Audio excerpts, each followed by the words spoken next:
Hey guys, in this video, I will show you how to transfer money from PayPal to Binance. So make sure to watch the video till the very end. And let's begin. First of all, open your Binance app and then log in to your Binance account. Head over to Portfolio section and then here choose Deposits. Then choose the currency you want to receive.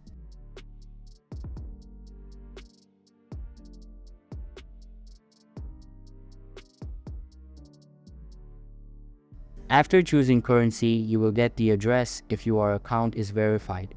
Next, go to your PayPal and log in. Head to the crypto section and choose the asset you want to send. Now click the transfer icon and select send and paste the address from Binance and click send. So that's basically how you can transfer money from PayPal to Binance. So that's all for this video. Hope you liked the video. Thanks.